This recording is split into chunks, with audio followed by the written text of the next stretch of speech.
what we're talking about, the context of everything that we're talking about, even as we almost come to a close on this particular conversation on politics. We have seen the political space, so the political class take a stand that is not quite right with the people, and the people are complaining of SHIF coming in place, and NHIF was just all right. So why the need? And even with the transfer, then why is it not working? People are complaining about Adani deal. Why do we want to sell our airports? It's quiet now, but do we know what's really happening behind the scenes? And those are the things that people are angry about, because now when we're talking about impeachment, yet the government are not really sorting issues that are really affecting the people. The issue of unemployment in the country, the issue of life being expensive in the country, are not being solved. And that's why I'm engaging with my panel of experts today to share their views on it. I will just go back to Billion again, to continue with his views, and then we'll finish with Rutich. Billion. As I was saying, I think we are having our priorities upside down.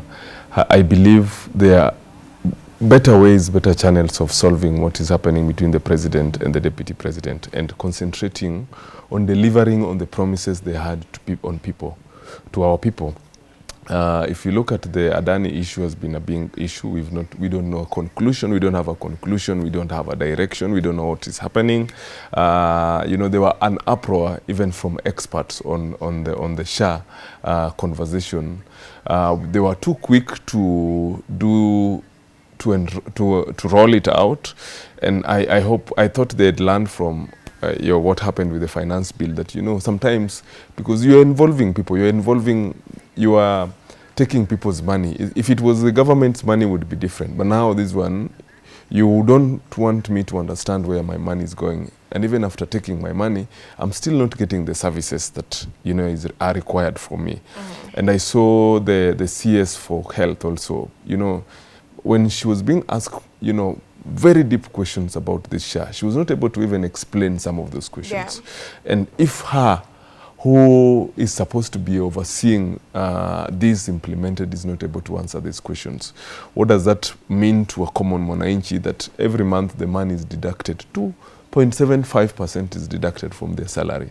It's quite unfortunate, and I believe these are the things that are angering Kenyans, that I'm working hard every day, you're taking my money, you can't account for my money, you can't convince me what this is going to do for me. And even after convincing me, if we go to the hospitals, we're seeing people still suffering, yet this was supposed to change how our health system, which is one of the basic things that people work hard to achieve, because you never know when you'll be sick, you never know when some of those people who have those kind of illness, it's not, they didn't choose it.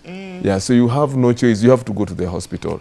So it's quite unfortunate. We've not even concluded the conversation on the university the funding model. So we keep piling these issues, and I would not be surprised if people go to the streets again. And it will be hard to control. They had a secret card that was able to hold things, but now as you can see voices from every corner, it's not just the Nairobians. If you saw what was happening in Baringo, people were starting to stand up for their rights and saying, this is government, we elected them, we have to hold them accountable, and if we are tired, we have to stand up. And the only language they understand is us going to the street. So I would not be surprised if people go back to the streets. All right. What about you, Rotich? Do you think that people, with the current state of things, will go back to the streets, and do they have the capacity to even go back to the streets? We saw when Maandamano was starting, there was that, it was actually unstructured, but people were speaking with one voice, and it was the finance bill has to go. And when that went, then people sort of laid back a bit. But now with how things are piling up, as Billion has rightly fully mentioned, do you see people going back to the streets, and will it work? Yeah, I see possibility of people going back to a street. And secondly, also, you know, in this country, when we go to street, the genuine people also will go to a street now, but our politicians or people who have ill motive, they wataingililia, then waharibu a very nice maandamano. So, but what I want to say is that if we go, we don't go. I want to tell my members of parliament, this thing you're doing, you are doing to us. The people who elected you, the people who campaigned for you, and the people who believed in you. Right now, if you see most 90% of our members of parliament, their children are outside the country, so they have nothing to lose. But I want to remind them, if it will reach a time, utasema east to west home is the best. Today we have one-term member of parliament, we have the second term. So if the people will reject you at 2027, you will realize now the reality that kumbe Kenya ilikuwa imeenda mahali papai. Because if you ask somebody right now, former MPs, they are the ones crying now, this country is going in a bad direction. But if you elect them tomorrow, they will forget. So our members of parliament forget where they come easily. So my point is this: if we are going to go for a demonstration, which I see, which I foresee kabisa itakuja, but will it be a genuine demonstration? Will it address our issues? You know, right now people fear so much to be killed, because if you go for demonstration, police are there. There's no accountability. There's no accountability. Right now, as we are speaking, we have about 20 or 30 people missing. So people fear I will get lost also like the others. So the government, I want to tell these people, you just have to fight the president in the right way. Tell the president reality. If the president will not listen, then we leave it to God. Yeah. All right. So the MPs should take action, should listen to the people. And so that we listen to the people. Because you are our representative. They'll tell president, it's this and this. Whichever the truth, even if it's Peter, you just the president, it's like this and this. Then if the president will not take the reality of the people, then we leave it to God. Then it's now on the... Yeah, we leave This generation doesn't have that. No, we leave it. You know, we do believe God is powerful, so we leave it to God. And leaving it to God might have them... Okay, let me not even go there. Let me allow you to give your final take on this as we close, and as you give your social handle. My final take, I think, for one, we have a country to keep. As a generation, we have a responsibility of giving a direction to what is happening in this country. I love that young people are coming out and speaking their mind. If you look at, you know, the transitions that we've had, we had different transitions from a multi-party, and then they said the first liberation, second liberation. So the Gen Z liberation is an interesting conversation that, you know, it's gotten to a point where we hold our leaders accountable and we punish them instantly. There's nothing like waiting for God to punish them. If we have an opportunity to punish them instantly. I hope that, you know, we will do what is called have a conversations with ourselves, especially the members of parliament, and say, are what we are discussing, are the words we are throwing in parliament healthy for the growth of this country? If it is, do it. If it's not, then just know wembe ni ule ule when it comes to 2027. This generation are ruthless. They will come for you. And I tell guys, it's the first time that nobody should ever even think of stealing or rigging elections, because they are ready. The youths will be there. They will be there. No matter what, they will show up, and they don't fear. They've tried the intimidations. You could have told them they have nothing to rig.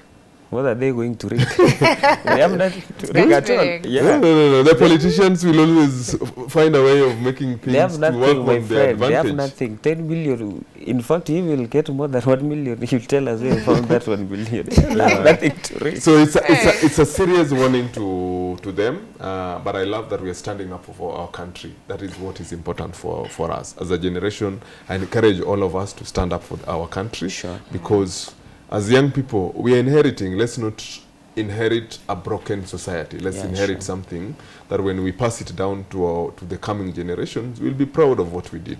Absolutely. Right. Yeah. Absolutely great. Absolutely. Where can people find you on your socials? Oh, my Billion Kenya on Instagram, Okoth Billion Ojiwa on Facebook, and I think Billion Ojiwa on Twitter. And then I have fun on TikTok. So if you find me on TikTok, it's fine. I have fun on that side. So it's a serious space. Okay. Yeah. You've gotten that in. Thank you very much, Billion. And to you, Rotich. What's your final take on your social media? My final take here is that I'm going to go with that of my brother, that we love this country. We are here to stay, and we have to protect our country. We are the leaders of today, tomorrow, and the future. So if today we do reckless, we make reckless laws, it will affect us and affect our generations. We will lose this country like the way Somalia is going, like the way Sudan is going. You see now what's happening in Israel, Lebanon. Those are the kinds of things we don't want. We want to make laws that it will affect us positively, that it will affect day-to-day life activities positively.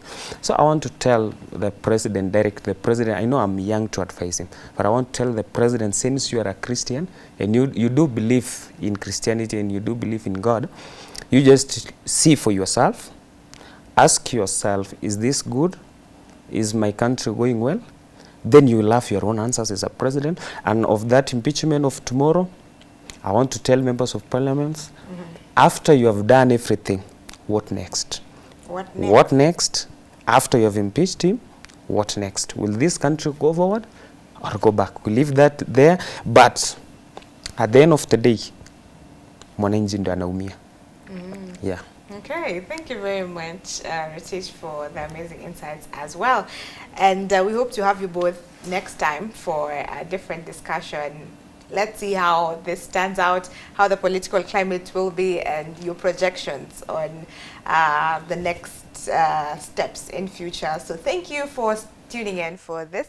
There's still one more conversation to go, and Brian Sakwa will be coming up with that. For this conversation, we have had Billion Ojiwa and Tony Rotich, who are both political experts. I hope you've enjoyed it. We'll take a short break, and then we'll be right back.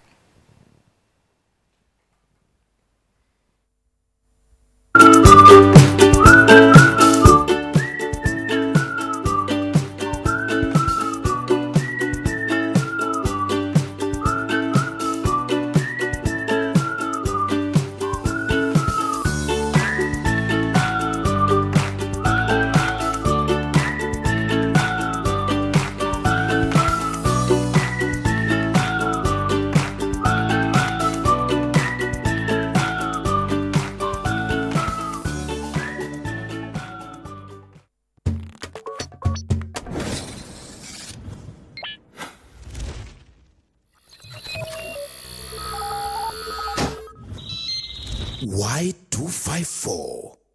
Imagine.